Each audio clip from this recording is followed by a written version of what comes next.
Greetings, Tom Earl here, and this is my year of balance. Behind me, as you can see right here, I'm at an awesome installation here at LACMA. I've been walking past it every single day for about a month now, wondering what is it and when is it going to get started? And I just so happened to walk by in the day where it was launching. And so on this special episode of the celebration, I get to sit down with the artists and ask them what was the inspiration behind it. And I get to ask them, how did it come to be? How did it go from dreaming of it to coming to fruition? How did all that hard work, starting off with an idea in Berlin and coming here to Los Angeles at LACMA, to make it happen? What was that journey like? Because we've all been there. We've all had an idea that we thought, I don't know, it's pretty crazy, but what if I put this into practice? And so this is an episode of inspiration where we get to hear from them. How did they do that? What did they do to put it into practice? And I also share with you a little behind the scenes look at it going on. It's a lot of fun, and I was just overjoyed to do it because I've just been wondering, what was this installation? And I happened to be here, and I kept looking for, well, who's the artist here? And I went up to the person and said, are you the artist? They said, yup. And I said, please, can I interview you? So they said, well, what is it for? And I explained to them the celebration, and they said, okay, let's do it. So we're gonna jump to that. It was outside. We did the interview outside because that was the only way I could do it. So there's a little bit of background noise, but I did my best to edit the sound. So if you could just forgive me for a little bit of background noise, it was worth it to bring you this interview. And so just before we jump into the interview, I want to give you a little experience of what it was like. I know it doesn't compare to actually being here like I am now and experiencing, but the exhibit is called Signal Tide. And like I said, as the satellite, it's an abandoned satellite, as it passes overhead, we get to hear the sound waves coming through the speakers. Check it out.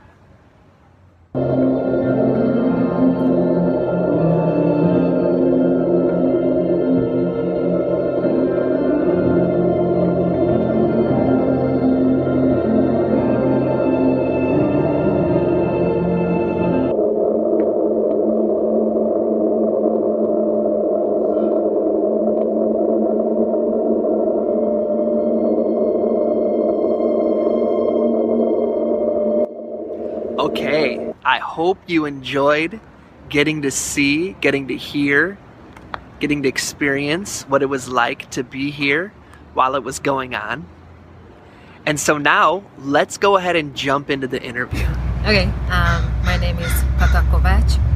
I'm originally from Hungary, but I live in Berlin. Wonderful. My name is Tom O'Doherty. I'm originally from Dublin in Ireland, but I also live in Berlin in Germany. Wonderful. Yeah, so I got to be there from the beginning, like before it started and everybody was hanging out, like there was a lot of excitement and anticipation. And then the music started, and from what I saw, people were like, oh, there's music too. And then we heard the sounds from the orbiting satellite. That was awesome. Is that what, could you kind of tell people what we heard in your own words? You heard the sound that's derived from the signal, the radio signal that comes from the LES-1 satellite that was recorded or captured from the roof with an antenna. Oh, really? Yeah. Oh, you didn't see, Tom? Yeah, no, yeah. okay. There was a point when I was pointing up there for some people, but maybe you missed that moment. Yeah. Basically, there's an abandoned satellite that was launched in the mid-1960s. Okay. Which stopped working in 1967, and then at some point in the intervening 50 years or so, it kind of came back to life. And it's not exactly clear why or how, but it did. And so when we heard about this, we sort of thought that it was a very nice starting point for a potential artistic exploration. Yeah. And so we've created this sound installation, and that's what you heard. So that was one half of the installation. The other half is what we call the accompanying music, which is, so the satellite was built in Boston at MIT, and there is a strong music tradition in that area, which is called sacred harp singing. And so we had this idea that if you think about the satellite in an anthropomorphized way, then we could sing back to the satellite with the music that's from his own area, the place where from it's the land. from. Yeah. That is so cool. So basically the starting music that you heard was a sacred harp song, which was the fleeting bass. We have a few different ones that we work with, and so that was the beginning, and then it continues into threads or filaments of sounds that are related to that music, and then it ends with another sacred harp song. Yeah. And yeah, this accompanying music sound happens in a randomized way. So the reason why we're now thinking that like which one was this, because it could have been another sacred harp song that it started with, but this one started with fleeting bass. That's awesome. And the sound where it's like the humming or like the woo, is that supposed to be the sound of space?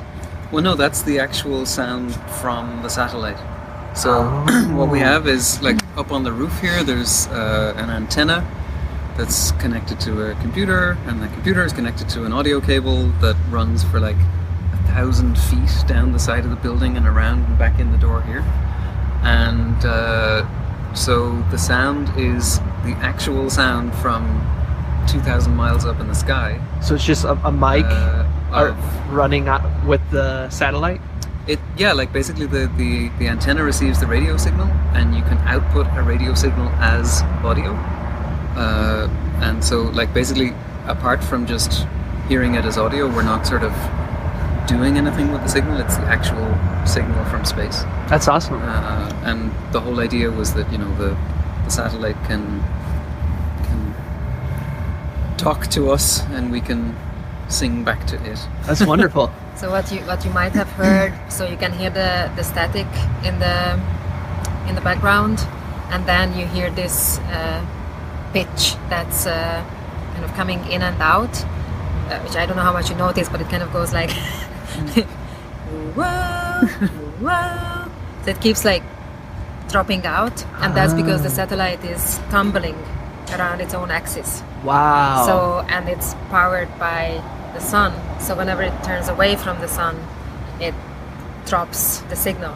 So, and that was basically our starting idea, that it could work as a metronomic part of a musical that like event. It has this effect where it's tumbling in orbit, and it means that the signal is originally intended to be a constant tone, but because of this spinning that it's doing, it comes through around every 4 seconds. There's this dip or gap in the signal. So when we hear it, you hear this sort of noise. Yeah. Your turn. Yeah. How woo, how woo. And yeah, so this was also kind of a very interesting starting point for us in researching the whole project and everything. That's wonderful. And it also means that, you know, just in a practical sense, it's just easier to hear when you have this dipping and rising in the signal all the time. So. Well, we have a lot of people who listen who are artists who have big dreams like y'all did, to have an art installation that reaches as far as outer space. Would you mind just sharing with people a little bit about what all went into that journey of going from idea to, you're at LACMA? I mean, that's awesome. Would you mind sharing a little bit about that? Sure. We have a list of crazy ideas. I like it. You know, some of them more so, some of them less so, but you know, like we just kind of, we've worked together for the last 6 years, and in that time we've done a whole series of projects together, and we've had lots of other ideas that we haven't yet created. Some of which might happen and some of which might not. And one of them was when we heard about this satellite, that we thought, okay, like it would be cool to try to do something involving this satellite. And it was totally something where we kind of thought, all right, whatever, maybe in a couple of decades, that might be possible. And then we saw that there was this open call from the LACMA Art Plus Tech lab, where they were basically asking for people's proposals for realizing artworks that were somehow involving tech. And so we sent in a proposal, and then we were very surprised to receive a response, like, I don't know, months later, saying like, "Yep, okay, like you're one of the people for this year." Wow. So And like one of our reaction was like, "Whoa, great!" And the other one was like, "Oh, how are we gonna do this?" yeah, so That's awesome. and that was just over a year ago. So basically, it's been more or less a year of sort of chipping away at it, and there have been a lot of just bits of practical problem solving along the way to kind of make it all happen. And Spent a lot of time running after satellite signals yes, I on believe it. on Berlin house roofs and in the Malibu hills here, and on the top of the Griffith Observatory. Wow. Yeah. So, yeah. And has it been worth it? Oh, Well, the thing is, we just presented it now for the first time today. Oh, really? Yeah, like this was Oh. basically the beginning of the whole thing, because it only runs for these 4 days. I mean, obviously, we're intending to try to create a version of it that can be a much longer lasting version of everything. But when you said, like, has it been worth it, my immediate thought was to think, ask us again on Monday. Okay. Because then we'll know that we Yeah. kind of got through it. But yeah, no, it's I been mean, totally of course, amazing to of do course, it. it's worth it. Yeah. But we're still a little bit under the shock Yeah. of like, okay, now we're actually presenting it, and Yeah. we did the first one at 7 a.m. in the morning. Yeah. That was the first pass today, and then So and like then at 5:30 this morning, Yeah. we were still receiving like software updates. And, Oh my goodness. Like, all this kind of we stuff. were like rigging up the whole thing, and then the unexpected Californian rain arrived, Yeah. which was Yeah, which yeah. was Yeah, it totally didn't rain for a un- month, and then, yeah. And so we basically had to then suddenly it did. deal with that, like cover all the equipment. Oh my and goodness. Everything. So we actually didn't do the second pass because of that, because I mean, like all these things are so Yeah. sensitive to, and all with water in the little cable endings and plugs and everything. So we were like wiping everything instead of the second pass, and then the third one was that you also saw. Have we mentioned about the passes? What? So like the whole installation runs only when the satellite is passing overhead. So basically, like Directly over us? like Wow. as the satellite rises on the horizon over in the west and then moves across the sky and sets over in the east, Yeah. that whole process takes about 40 minutes. Ah. So the basic kind of idea of the installation is that it sort of comes to life as the satellite passes overhead, and then it kind of goes to sleep until 3 hours later, more or less, when it comes back around and the process repeats. That's awesome. Although it doesn't repeat, the whole idea also is that it's always a unique accompaniment, Yeah. because the signal itself is always going to have these slight variations. So basically it's a repeating process, but each iteration of that process is unique. That's wonderful. And was it, when the first one went off, what did you feel when you finally came to life after this year of research and putting it into place?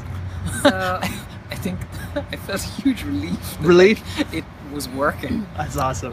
But that's a very practical sort of initial thing, I mean, it was also just an amazing Yeah. feeling. But then what's also interesting is that one of us always has to be up on the roof, and the other Ah. one is down here. And we also have our friend Eric, who's helping us with a lot of the tech related stuff. So Eric needs to be in the lab. Yeah. So we're in 3 different places, Ah. and basically only one of us gets to be there. But it's also kind of a back and forth position. So this morning at 7 I was up on the roof, where I can look down, I can see part of the installation. Yeah. I can hear the music sometimes, not always, and we can wave at each other. Nice. So, and we have a little walkie-talkie, so we can check in with each other. So it was interesting to be up there, and partly knowing that it was running and it was happening, and seeing that the satellite signal was there. So my part was, I could watch and I could be aware of my part, but the other part I mainly knew from Tom saying that, like, yeah, it's all running, it's great. That's awesome. And and then just like giving each other a wave and like a thumbs up. That's cool. But so basically I couldn't actually experience it in that way in the morning pass. That's awesome. Yeah. One last question for you. What would you like to invite people to consider in terms of creativity? Like for artists out there, everyday people, what would you like to invite them in terms of the creative process and involved in living life and everything? What would be your invitation? Dream big and work hard. That's awesome. Are you serious? That's so honky. Okay, here's your... I don't know. Figure out who pays for it. What'd you say? Figure out who pays for it. Okay, figure out who pays for it. Okay, maybe that's a bit too... Yeah. I don't know. Get a day job and do art. There you go. Okay, that's all. Okay, let's have a few more runs at it.